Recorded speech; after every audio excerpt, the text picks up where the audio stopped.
ಪ್ರಿಯ ಸಹೋದರ ಸಹೋದರಿಯರೇ, ನಿಮ್ಮೆಲ್ಲರಿಗೆ ನನ್ನ ಹೃತ್ಪೂರ್ವಕವಾದ ವಂದನೆಗಳು. ಇವತ್ತಿನ ದಿವಸ ದೇವರ ವಾಕ್ಯ ಏನಂದರೆ ಎರಡು ಅರಸುಗಳು, ಹಳೆ ಒಡಂಬಡಿಕೆಯಲ್ಲಿ ಎರಡು ಅರಸುಗಳು 5ನೇ ಅಧ್ಯಾಯದಲ್ಲಿ ಬರ್ತಕ್ಕಂಥ ಈ ಒಂದು ವಾಕ್ಯ ಏನಂದರೆ, ಎಲಿಷಾ ಪ್ರವಾದಿಯನ್ನು ನಾಮಾನನೆಂಬ ಸೈನ್ಯಾಧಿಕಾರಿಗೆ ಕುಷ್ಠರೋಗದಿಂದ ಸ್ವಸ್ಥಪಡಿಸಿದ್ದು. ಆ ನಾಮಾನನು ಸೈನ್ಯಾಧಿಕಾರಿಯಾಗಿರ್ತಾನೆ. ಆತನು ಯುದ್ಧವನ್ನು ಮಾಡಿ ಬರುವಂತ ಸಮಯದಲ್ಲಿ ಒಂದು ಹುಡುಗಿಯನ್ನು ಬಂದಿಯನ್ನಾಗಿ ಮಾಡಿಕೊಂಡು ತನ್ನ ಮನೆಯಲ್ಲಿ ತಂದಿಟ್ಕೊಂಡಿರ್ತಾನೆ. ಆ ಹುಡುಗಿ ಸಮಾರ್ಯದವಳಾಗಿರ್ತಾಳೆ.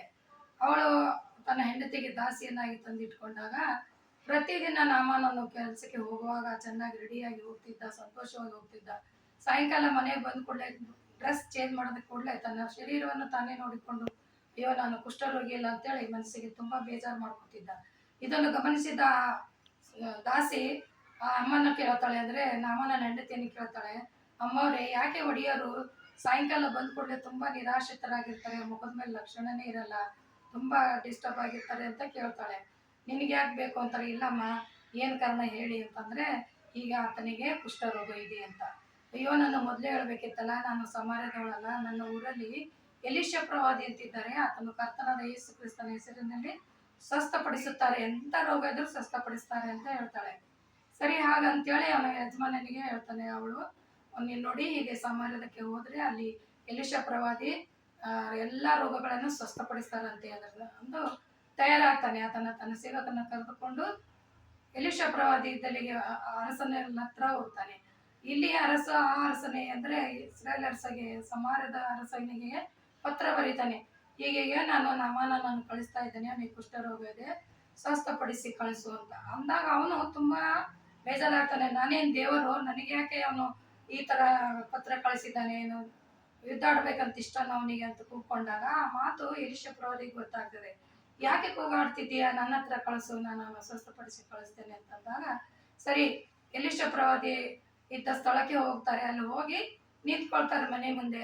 ಎಲಿಷಾ ಪ್ರವಾದಿ ಬಂದು ಏನ್ ಹೇಳ್ತಾನೆ, ನೀನು ಹೋಗಿ ಯೋರ್ದಾನ್ ನದಿಯಲ್ಲಿ 7 ಸಲ ಸ್ನಾನ ಮಾಡು, ನಿನ್ನ ಮಗುವಿನಂತೆ ತಿರುಗಿ ನಿನ್ನ ಶರೀರ ಆಗ್ತದೆ ಅಂತ ಹೇಳ್ತಾನೆ.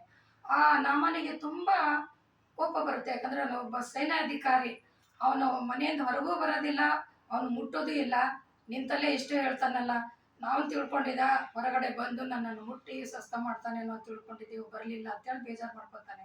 ಅವಾಗ ಸೇವಕರಂತಾರೆ, ತಂದೆ ಇದೇನು ಬೇರೆ ಕಷ್ಟ ಇಲ್ಲಲ್ಲ, ಹೋಗಿ ಬರೀ ಸ್ನಾನ ಮಾಡೋದಷ್ಟೇ ಅಂದಾಗ ಸರಿ ಅಂತೇಳಿ ಯೋರ್ದಾನ್ ಒಳಗೆ ಹೋಗಿ ಸ್ನಾನ ಮಾಡ್ತಾನೆ. 7 ಸಲ ಮುಳುಗಿ ಎದ್ದ ನಂತರ ಆತನ ಶರೀರವೆಲ್ಲ ಚಿಕ್ಕ ಮಗುವಿನ ಹಾಗೆ ಮೃದುವಾಗಿ ಸುಂದರವಾಗಿ ಆಗುತ್ತೆ. ಅದನ್ನು ನೋಡಿಕೊಂಡು ಆತನಿಗೆ ತುಂಬಾ ಸಂತೋಷವಾಗ್ತದೆ.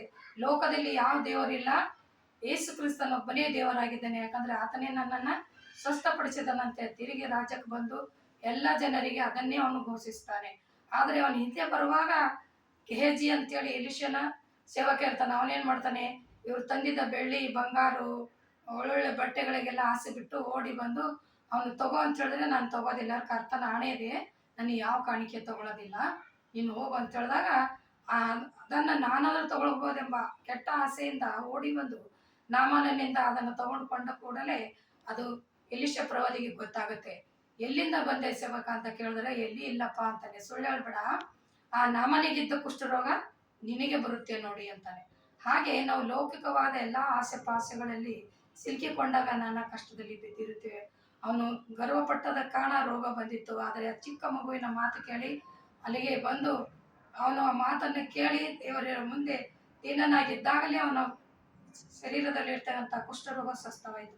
ಅದಕ್ಕೆ ನಾವು ಯಾವಾಗಲೂ ಗರ್ವ ಅಹಂಕಾರದಿಂದ ಮಾತಾಡಬಾರ್ದು, ಇರಬಾರ್ದು. ನಮ್ಮನ್ನು ನಾವು ದೇವರ ಮುಂದೆ ತಗ್ಗಿಸಿಕೊಂಡಿರಬೇಕು. ಹಾಗೂ ಎಂಥ ವೈರಿಗಳಾದರೂ ಅವರನ್ನ ಪ್ರೀತಿಸಬೇಕು. ಯಾಕಂದ್ರೆ ಆ ತಂದೆ ತಾಯಿಯಿಂದ ಬಿಡಿಸಿಕೊಂಡು ಬಂದಂತ ಆ ಮಗು ಅಂದ್ರೆ ಆ ಹೆಣ್ಣು ಮಗಳು ಹುಡುಗಿಗಳು, ಆ ಹುಡುಗಿ ಚಿಕ್ಕವಳಾದರೂ ದೊಡ್ಡವರಿಗೆ ಸಹಾಯ ಮಾಡ್ಬೇಕೆನ್ನೋ ಮನಸ್ಸು. ಯಾಕಂದ್ರೆ ಅವಳು ದೇವರನ್ನ ನಂಬಿದಳು, ಕ್ರಿಸ್ತ ಯೇಸುವಿನ ನಂಬಿಕೆ ಇಟ್ಟಿದ್ದಳು, ಅದಕ್ಕಾಗಿ ಒಳ್ಳೇದಾಯ್ತು.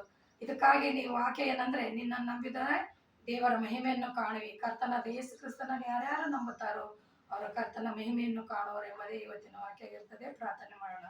ಪರಿಶುದ್ಧನೇ ಪರಿಶುದ್ಧನೇ, ದೂತಗಳ ಒಡೆಯನೇ, ಸೇನಾಧೀಶ್ವರನೇ, ಅಪ್ಪ ನಿನ್ನ ಪಾದಕ್ಕೆ ಸಾಷ್ಟಾಂಗವಿರುತ್ತೇವೆ ರಾಜ. ಇವತ್ತಿನ ದಿನದಲ್ಲಿ ಕರ್ತನೆ, ಈ ವಾಕ್ಯನ ಹೇಳುವಾಗ ನಾವು ಲೌಕಿಕ ಆಶೆಗಳನ್ನು ಅತಿಯಾಗಿ ಪಡದೆ ಇದ್ದದ್ರಲ್ಲೇ ಸಂತೋಷವಾಗಿರಬೇಕು. ಹೆಚ್ಚಾಗಿ ಆಸೆ ಪಟ್ಟಾಗ ನಮಗೆ ನಾನಾ ಥರದ ತೊಂದರೆಗಳು ಬರೋದು ಸಹಜ. ಹಾಗೂ ದೇವರ ಮುಂದೆ ದೀನರಾಗಿದ್ದಾಗ ನಾಮನಿಗೆ ಹೇಗೆ ಕುಷ್ಠರೋಗದಿಂದ ಸ್ವಸ್ಥವಾಯಿತು, ಎಲ್ಲ ಕಷ್ಟದಿಂದ ನಮ್ಮನ್ನು ಪಾರು ಮಾಡುವ ದೇವರೇ ನಿನಗೆ ಸ್ತೋತ್ರ. ಕರ್ತ ನಿನ್ನೊಂದಿ ನಾಮದಲ್ಲಿ ಬೇಡಿದ್ದೇನೆ ತಂದೆ, ಆಮೇನ್.